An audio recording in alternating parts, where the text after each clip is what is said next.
बयनिसिमबो खुलुमहरबाय। लोगोसे बे समाव आङो नोंथांमोननि गेजेराव मोनसे गोदान भिडिअ लानानै फैदों। नोंथांमोना भिडिअखौ फारियै जोबजासिम नायलांदो। प्रमोद बर' दैदेननाय BTR सरकारा बिसायख'थिनि समाव रायजो राजाफोरनो खोथा होनाय बायदियै BTR ओनसोलाव निखावरिनि जेंनाखौ फोजोबस्रांनायनि थांखियै गोख्रों खामानि मावनो लानायखौ नुनो मोनदोंसै।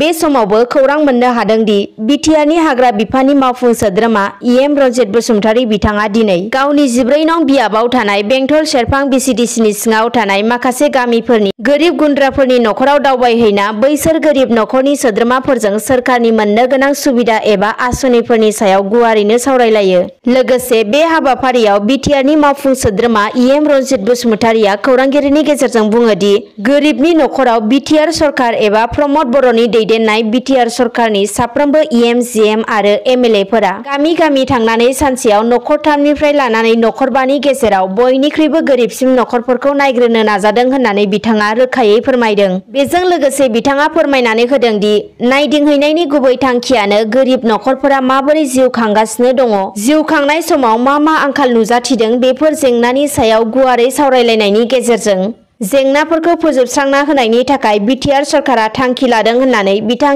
EM रनजित बसुमतारीया खौरांगिरिनि गेजेरजों दिनै रोखायै फोरमायदों। गुबुन फारसेथिं BTRनि हाग्रा बिफाननि मावफुंगिरि सोद्रोमा रनजित बसुमतारी बिथाङा दिनै चिरां जिल्लानि काजलगावआव थानाय जोहोलाव सोमब्ला बसुमतारी सोरखारि देहा फाहामसालियाव हरखाबै दावबायहैदों होननानैबो खौरां मोननो हादों। मिथिनो मोननायाव चिरां जिल्लानि सोरखारि देहा फाहामसालियाव माखासे बेरामिफोरा अपारेसन जानानै गथ' जोनोम होनाय आरो सरासनस्रायै जोनोम होनाय बेफोर बेरामिफोरनिफ्राय रां जाख्ल'नायखौ खौरां मोननानै BTRनि मावफुंगिरि सोद्रोमा EM रनजित बसुमतारी बिथाङा दिनै हरखाबैनो बे देहा फाहामगिरियाव दावबायहैदों होनना मिथिनो हादों। BTRनि मावफुंगिरि सोद्रोमा रेवरेवा नार्जिहारिया दिनै मोनसे गिख्रंथाव लामानि जाब्रबथाय जादों। मोनथिनो मोननायाव बे जाब्रबथायाव BTRनि मावफुंगिरि सोद्रोमा रेवरेवा नार्जिहारिया आखायाव जोखोम जानायजों लोगोसे बिथांनि देहा बेंगिरिफोराबो जोखोम जादों होनना मिथिनो हादों। लामानि बे जाब्रबथाया दिनै क'क्राझार सहरनि साखाथि देबोरगावआव जानानै थांदों। दिनै UPPL आरो BJP राजखान्थि दोलोआ खौसेयै सावरायलायनाय हाबाफारि लादों। मोनथिनो मोननायाव क'क्राझार जिल्लानि सिङाव थानाय गसाइगाव महकुमायाव BJP आरो UPPL दोलोनि गेजेराव मोनसे सावरायलायनाय जथुमा जानानै थांदों। बे हाबाफारियाव बाहागो लाफैदोंमोन BJPनि दैदेनगिरि एबा मन्त्रि अशक सिंहाला। बिथांजों लोगोसे BTRनि गाहाय मावफुंगिरि सोद्रोमा प्रमोद बर'। आरोबाव बे हाबाफारियावनो बाहागो लानो हाबावदोंमोन MLA लरेन्स इस्लारि, BTSनि मावफुंगिरि सोद्रोमा रेवरेवा नार्जिहारि आरो UPPLनि गोबां दैदेनगिरिफोरजों लोगोसे मावथि सोद्रोमाफोरा। बे हाबाफारियावनो बाहागो लानानै BJPनि दैदेनगिरि एबा मन्त्रि अशक सिंहाल बिथाङा बुङोदि BJPआनो आसामाव गिबिसिनै 1 लाख साख्रि होनो बिथांखि लाग्रा दोलो होननानै बुंथियो।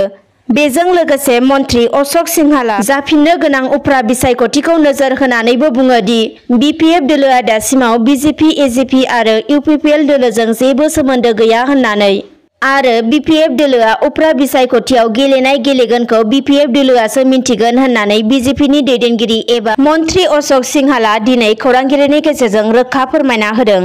नाथाय दिनै खौरांगिरिनि गेजेरजों बारग' MP एबा GSPनि दैदेनगिरि नब कुमार सरनिया बुंदोंमोन दि हाग्रामा महिलारिया BJP दोलोआव हाबखाबाय, अफिसियेल फोसावनोल' आद्रा दंसै होननानै बिथाङा फोरमायदोंमोन। आरो जाफिननो गोनां उफ्रा बिसायख'थियाव हाग्रामा महिलारि बिथाङा बिजाथि गसंनो हागौ होननानैबो फोरमायदोंमोन। नाथाय बाथ्राया बेसेबां सैथो बेखौ समासो दिन्थिसिगोन। गुबुन फारसेथिं BTRनि गाहाय मावफुंगिरि सोद्रोमा प्रमोद बर'आबो बुङोदि BTRनिफ्राय गामि सोसननाय एबा दानख'नाय खामानिया जोबब्लानो गसाइगावखौ जिल्ला फोसावनाय जासिगोन होननानै बिथाङा दिनै रोखा फोरमायनानै होदों। बेजों लोगोसे बिथाङा साननैसोनि गेजेरावनो BTR सोरखार आरो आसाम सोरखारजों BTR गोरोबथानि 6.3 दफाखौ मावफुंनायनि सायाव एबा BTR ओनसोलाव थानाय गासै भेन्सार फरायसालिफोरखौ सरकारि खालामनायनि सायाव सावरायमेल जथुमनाय जागोन आरो बे सावरायमेलनि गेजेरजोंनो थिरांथा लानाय जागोन होननानै BTRनि गाहाय मावफुंगिरि सोद्रोमा प्रमोद बर'आ दिनै खौरांगिरिनि गेजेरजों रोखायै फोरमायना होदों। दानिया गुबुन खौराङाव फैदो। बाक्सा जिल्लानि बरबरि पुलिस थानानि सिङाव थानाय 25 नं बागानपारा बियाबनि सोबानकाटा मैथाबारि गामियाव थांनाय हरनि 1 बाजिसोआव हाग्रानि मैदेर मासे फैनानै गामिनि सुबुंफोरनि सायाव गाग्लोबफैदों होनना खौरां मोननो हादों। मोनथिनो मोननायाव थांनाय मोनानि समाव 25 नं बागानपारा बियाबनि मैथाबारि गामिनि दरनि नार्जारिनि मैगं आबाद आरो गय बिफां बायदिखौ सिफायनानै जानायखौ नुनानै होखारनो थाखाय नखरनि सुबुंफोरजों लोगोसे खाथिनि सुबुंफोराबो हेफाजाब होदोंमोन। बे समावनो मैदेरा उल्थायै होसोबोनानै बे गामिनि थागिबि 30 बोसोर बैसोनि बिरन गयारी मुंनि थोंसे आथिंखौ गाफायनानै गालाङो होनना खौरां मोननो हादों। मख'नो नांगोन दि बेफोरबायदि हाग्रानि मैदेरजों बोसोरफ्रामबो दावहा जाबोबाय थाबोनांनाय आरो हाग्रानि मैदेर फैनायखौ होबथानायनि राहा लानो थाखाय आसाम सरकार आरो BTR सरकारखौ खावलायदों। बेजों लोगोसे मैदेरजों गाफाय जालांनाय थोंसे आथिंखौ फाहामथाय लानो थाखाय अनसुंथाइनि राहाफोर होयोब्ला गोजोननाय मोनगोन होननानै BTR सरकारनिसिम खावलायो।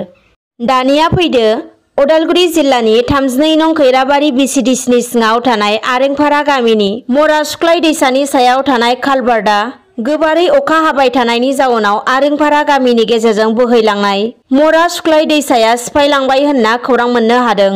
बेनिखायनो बे ओनसोलनि थागिबि रायजो राजाफोरा फालांगि एबा हान्था मेला खालामनायाव कलेजनि फरायसाफोरा लामा जस'नायनि जाउनाव गोबां उसुबिदा जाबाय होननानै ओनसोलनि थागिबि सुबुंफोरा फोरमायदों। बेजों लोगोसे जायगानि MCLA भबेन्द्र बर' आरो खलायगावनि MLA दुर्गादास बर' बिथांमोना दासिमबो बे जेंनानि सायाव जेबो खौरां लाहैयाखै एबा राहा लायाखै होननानै गोथौ दुखु मोननाय फोरमायदों बे ओनसोलनि रायजो राजाफोरा। दानिया फैबावदो दिनैनि साना अभिरुचि गेलेनायनि सान। दिनै हादरसानि गुबुन गुबुन जिल्लाजों लोगोसे बाक्सा जिल्लानि सालबारियावबो अभिरुचि गेलेमु सान फालिनाय जादों। मोनथिनो मोननायाव अभिरुचि गेलेमु सानजों लोब्बा लाखिनानै सालबारि जिल्ला गेलेमु मावख'नि बानजायनायाव दिनै माराथन खारनाय बादायलायनाय हाबाफारि लादों आरो बे माराथन खारनाय बादायलायनायाव देरहागिरि हिसाबै बान्था मोननो हादों सन्जय बर', मिन्सय पाठक आरो मन्थेस्वर बसुमतारी बिथांमोना। आरोबाव फैबावदो मुलुगनाङैनो साग्लोबसारनाय गिख्रंथाव कर'ना भाइरासजों जिउ खोमानांनाय क'क्राझार जिल्लानि सा 24 दुखुथिया नखरफोरनो रायजो सोरखारा कभिड-19 रान्दि हेफाजाब बिथांखिजों 2,50,000 राङारि अनसुंथाइ रानदों।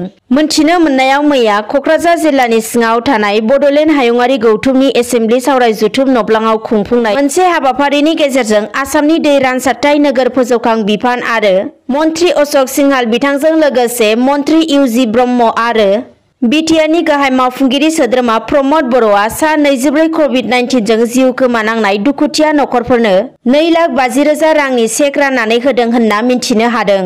लोगोसे बे हाबाफारियावनो बाहागो लानो हादोंमोन BTRनि प्रिन्सिपाल सेक्रेटारि सान्तानु पि गडमारे, आसामनि एडिशनेल चिफ सेक्रेटारि आरो BTRनि मावफुंगिरि सोद्रोमा अरुप कुमार दे बिथांमोना। आरोबाव फैबावदो सनितपुर जिल्ला बक्सिं एकाडेमिनि बानजायनायाव उदालगुरि जिल्ला बक्सिं क्लाब आरो सनितपुर जिल्ला बक्सिं एकाडेमिनि गेजेराव बक्सिं गेलेनाय हाबाफारि जानानै थाङो। बे हाबाफारिया दिखियाजुलि हालामाव थानाय मेजेंजुलि गुदि फरायसालिनि गेलेग्रा फोथाराव सानसेनि हाबाफारिजों जानानै थाङो। दिनैनि खौरांफोरा बेखिनियानोसै। गोजोन्थों।